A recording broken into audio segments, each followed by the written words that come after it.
So first, I want to start with Wichita. I want to know if you think they can bring back the Magic of old.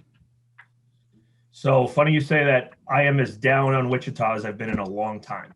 If you caught any American semifinal against Cincinnati, it was brutal. It was brutal on both ends. Cincinnati turned the ball over probably 3 times in the last 30 seconds. Wichita couldn't get it done. Alterique Gilbert, who transferred from UConn, he's been one of their better players. I don't think they're anywhere close to what they've been in the past. So I'm not seeing much out of them actually this year. And Drake, who they are playing, who we brought up last time we spoke, Drake has injury concerns himself, but if Drake is healthy, they're very good. Now I'm not sure which Drake team is coming, but if Drake is anywhere close, I'm heavy on Drake. Let's put it that way. Okay, I got you. Early upset bubble. I actually don't like seed wise. I actually don't think it is an upset. Like I'll be surprised actually if Wichita is the favorite, because like I said, if you've seen them lately, it's been brutal. They've gotten some wins, but they don't strike me as anything possible of being able to make a run. Okay. Do you think KU is overrated as the 3 seed? I think KU is actually that's pretty appropriately seeded. Because they're not worthy of a 1 or a 2 seed. I wouldn't put them. I kind of expected a 3 or 4 seed coming in. Mm-hmm. They played well down the stretch, and I would have been curious to see if they didn't have virus issues, how they would have fared in their conference tournament. So I think that's a pretty legit place for where they should be. They're not awesome. Kansas of old, but they're no walkover either. So I think they did a pretty good job with Kansas. Okay, cool. And lastly, my last storyline. Does VCU should Iowa be worried about VCU? Well, I kind of touching on what we went on Wichita State. I'm in the same boat as VCU. I am anti-VCU all the way this year. Yeah. It's not Shaka Smart's havoc anymore.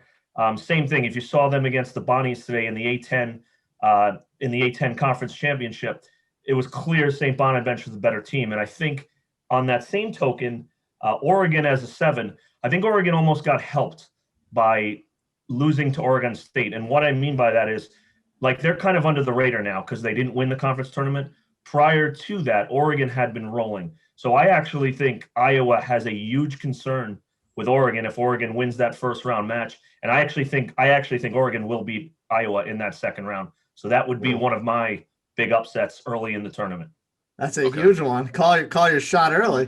Almost shot earlier. But no, they like Chris Duarte, their point guard, Figueroa, who was a transfer from St. John's.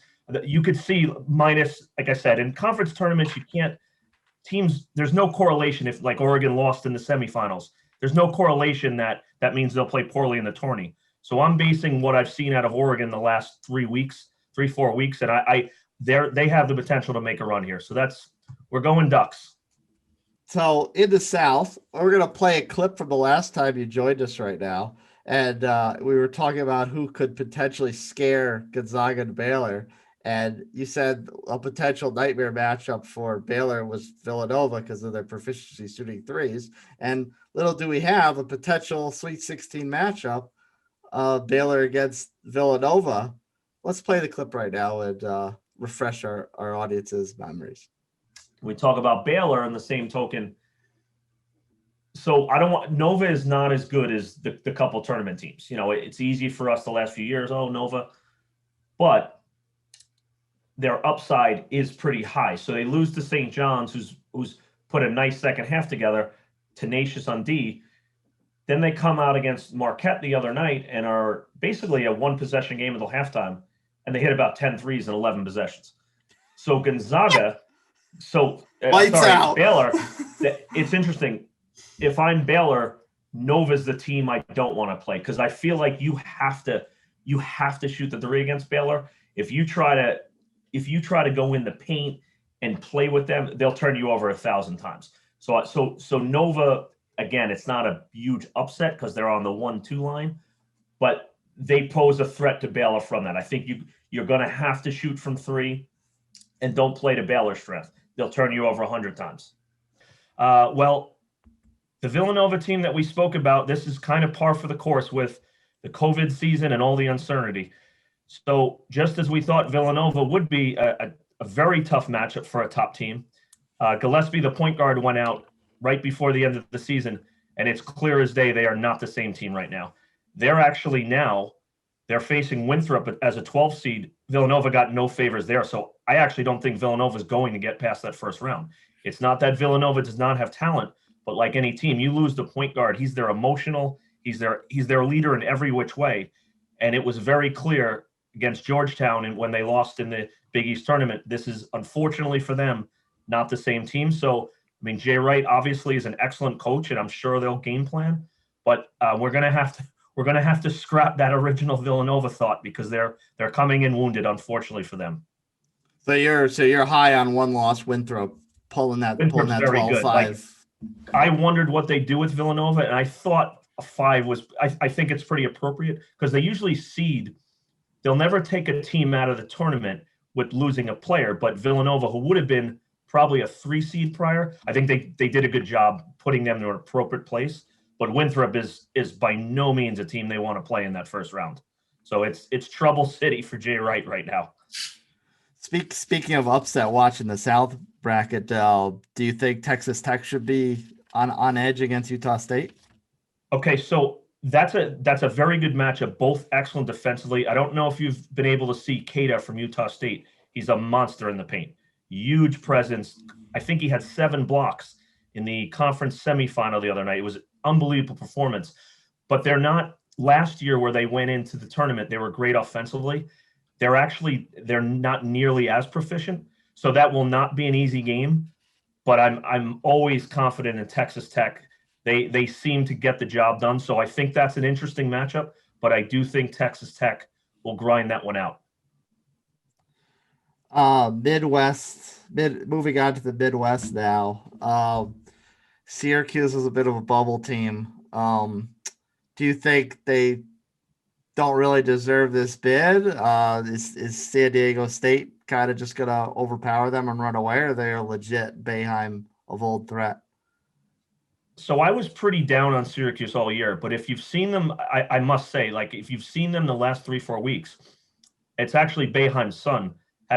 He's been lighting it up. He's been scoring 25 plus a game the last couple of weeks. So I think they earned their way in. That Virginia loss was an excellent game. It took a 3 at the buzzer. So I do think, like, Boeheim has a history of this. I think they've molded into form at just the right time. So that is a very good San Diego State team. That's a really good matchup. Those are 2 good teams. That should be a barn burner. It wouldn't shock me either way, the result of that game, because Syracuse is playing their best basketball right now. And what are the other 2 stories out of the Midwest? West Virginia is in at 3. Greg, how do you feel about that? I think that's an appropriate seed. I've said this a couple of times already. I'm almost disappointed I'm not angry at the committee. I think they actually, minus Gonzaga having a bit of a cakewalk bracket, I think they did a really good job. And I think West Virginia is exactly that. I wouldn't put them 1 or 2, and 3 seems just about right to me because I think they're on that next level of teams. And interesting about them this year, they're big as usual. They're a little different. So most years, West Virginia is pure defense. They're actually surprisingly not as good defensively this year, but are more proficient on the offensive end. So they definitely could present problems, and they could easily make a run in that bracket. Okay, awesome. And last but not least, there's a little bit of a shit show on the bottom with Clemson, Houston, and what's the last team? Rutgers, right. So a little bit of a shit show down at the bottom with those 3 teams. How do you think that happened?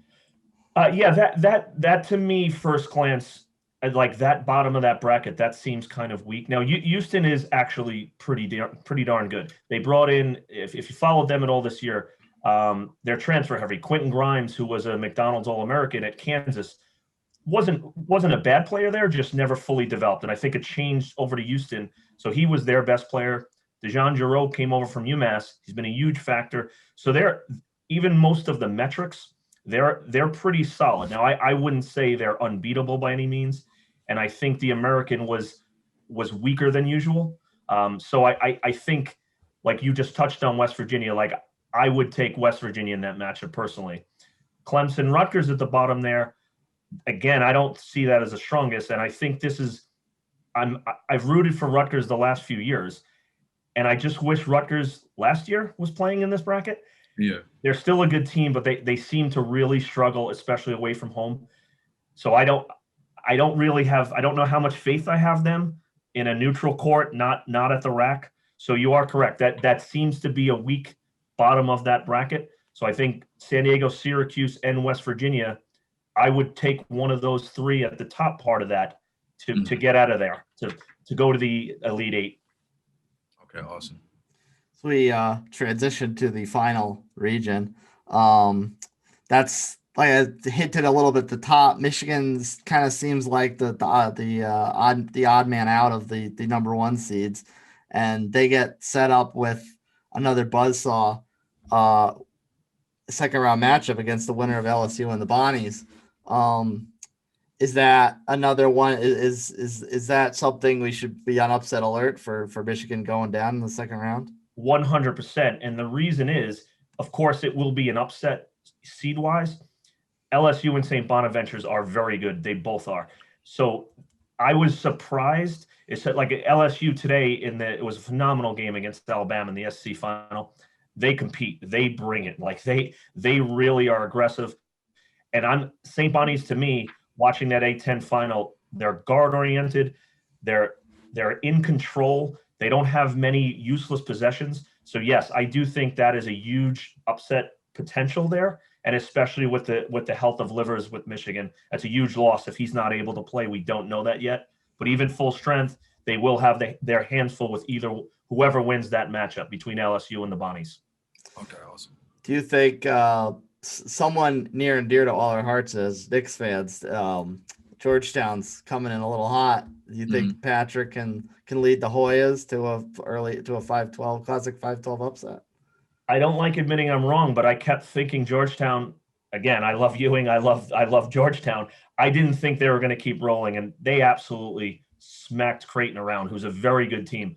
So I mean, the way Georgetown has played the last few weeks, I guess you'd say, outside of getting destroyed by UConn, I don't see why they cannot. And Colorado is primed for the picking there. So I do think Georgetown could. Like I'm actually betting when we see the lines come out that I wouldn't be entirely shocked if Georgetown is actually a slight favorite in that game. Do you think Texas got a little bit of a gift in that bracket? Are they primed for a Final Four run? I do not, and I think I think they are facing. That's a gauntlet at the bottom there. So if you look at, first of all, Michigan State, UCLA. Michigan State is playing their best ball right now. BYU, although not as good as last year, no slouch. So the winner of that game, that's a tough game for Texas right off the bat. Right off the bat, they could struggle with that. And then if you go to the bottom of that bracket, you're looking at, I think UConn has as good a potential to make a run in this tournament as pretty much anyone outside of the top seeds. Bama's no joke at 2. So I think Texas, I won't say they were jibbed, but it's a very tough pod they're in. So that's going to be a tough matchup for anybody to get out of. And yeah, good luck, Texas.